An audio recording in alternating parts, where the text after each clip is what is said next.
Hi guys, Vipin here. Before I proceed, let me apologize in advance. You might be able to hear a lot of construction noise. That's because one of my neighbors is breaking down his house. So, apologies for that. And the sound quality may be a little bad in this, but nonetheless, that's something which I can't really control. So, let me proceed.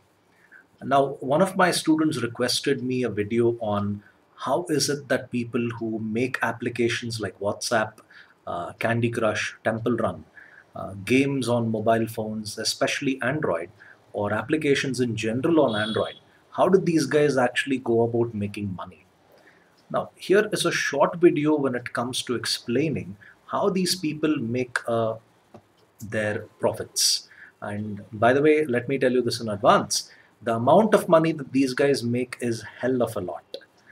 Now, the way in which the mobile business is working today, especially the Android market, is one of the most interesting forms of marketing I've ever come across.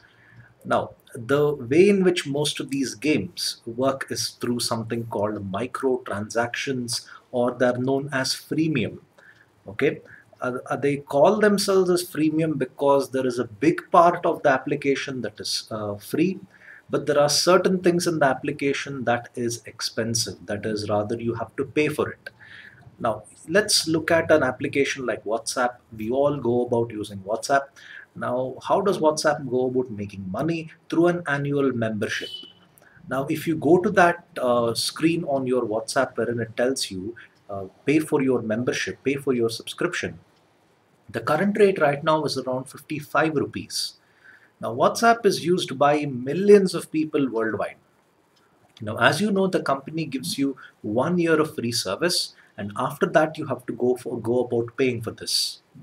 Now, when these people actually go about paying for this, imagine a dollar equivalent is the amount of money per person is going to pay for 1 year extension of their subscription. It's not a lifetime thing, it's 1 year subscription that they have to pay almost a dollar, they have to pay for that. Millions of people join WhatsApp every day, and you can see how much is the potential revenue for this institution. Right now, of course, it's owned by Facebook.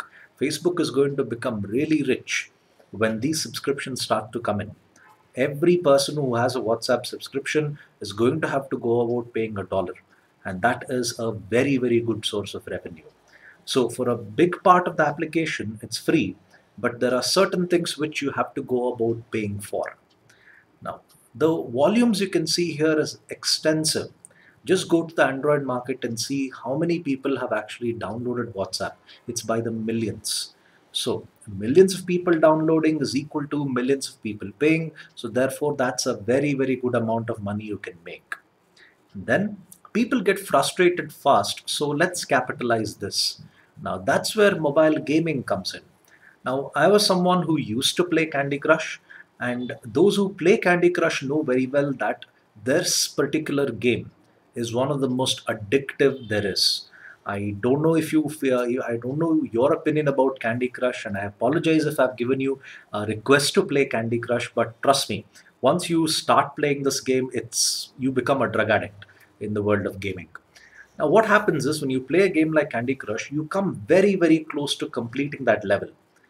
And when you come so close, it tells you that you've run out of moves, the time is up, or the level is going to come to an end because you've not done something.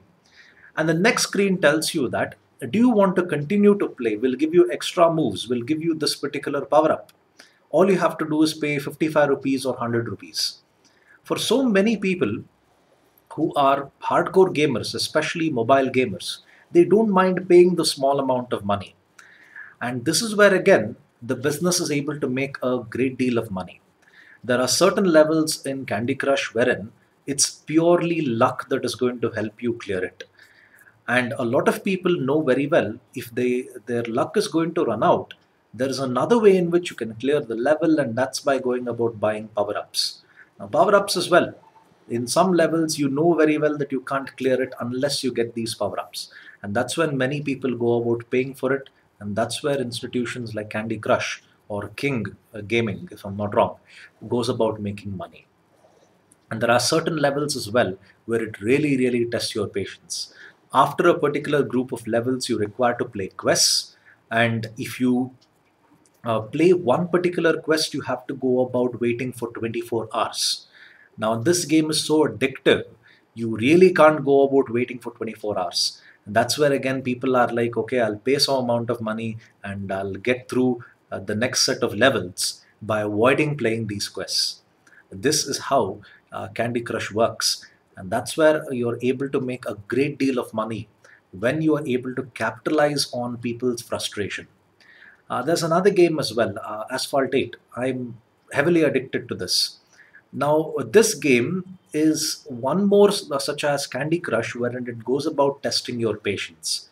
You start off with just one car in the beginning, and there are certain levels wherein, if you want to play those levels, you have to buy more cars. And you can't really go about buying more cars because the number of coins you earn in every level is very less. So the developer tells you go about buying a pack of cars. Say buy the D class series of cars. It costs you 100 rupees. The C class costs you about 55 rupees. Now this is something I did. I'm not ashamed to say that I did go about buying these cars because I certainly don't have the patience. These games like Asphalt 8 and Candy Crush are extremely addictive. So most people who are into gaming are like, oh, fuck it. Let's not go about waiting for such a long period of time. It's a small amount of money. Let's pay for it and let's clear those different levels. So this is how you're able to capitalize on people's frustration.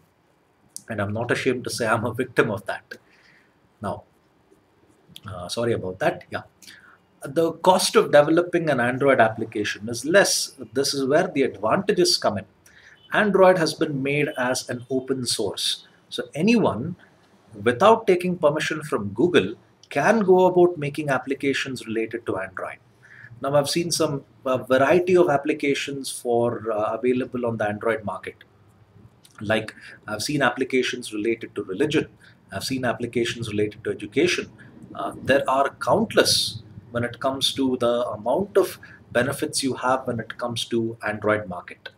Now, when it comes to making this profitable, all you need to do is make an application. If you're a good programmer, you can make an Android application by just sitting at home, test the application, clear the bugs, and immediately publish on the Android market.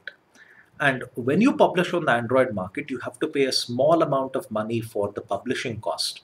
I think it's around $25 that you need to pay. After that, the amount of money you're charging for people to download the game, all that is something that can go to your pocket. This is one very, very lovely advantage of Android that makes it a very, very profitable venture to take up. Then, mobile gaming is the current trend. Now, there are lots of games released by the same company with the same format. Like if you consider King Publishing, the gaming company, they not only make Candy Crush, they even make another game called Pet Rescue. Both of them have got the similar format. If you're unable to clear that particular level, you can buy power ups, and that's the way in which they can make money. So, mobile gaming is the current trend because mobile gaming is a much more affordable way to play some very good quality games. And there are a lot of games today wherein the graphics are almost on par, dare I say, compared to the PC games or the Xbox games. So, this turns out to be the current trend. So, let's again capitalize on this. And then the downside to that, gamers can switch to new trends rapidly. Oh, that's there. I don't know if you guys remember this game Temple Run. This was a big thing about a year or a year and a half ago, and I hardly see anyone these days going about playing this game. So people switch to new ones. Then the clone version of Temple Run came in, Subway Surfers. I'm pretty sure that I haven't seen anyone these days play Subway Surfers. The last time I saw was my colleague about a year ago playing Subway Surfers. So people switch their trends pretty rapidly. The technology barriers may prevent you from making major improvements. Now, this game Asphalt 8, it's close to about 1.5 GB, I think, to download. Now, there are a lot of people who are unable to download this game because their internal memory doesn't support it. Now, this makes it a problem because the newer games this company is going to release, Gameloft, you are going to see that it's going to have better quality graphics, better quality sound, and therefore it's going to take up more space. And that means people have to upgrade hardware, people have to buy new phones in order to support these games. So that makes it a challenge for them to make these major improvements. All they could do is tweak a few things here and there, and minor changes they could go about doing here and there. So that's what you have when it comes to the downside. And there are certain games like, of course, Temple Run, where there is absolutely nothing you can change. There are no maps you can change, there is no characters you can change because all that is pretty much the same. So this is pretty much how people in the Android market actually go about making money. Go ahead, develop your own game, or develop your own application, some SMS way of going about connecting. You have the options in by the hundreds. So make something, publish it on Android, and who knows, I might even go about buying it as well.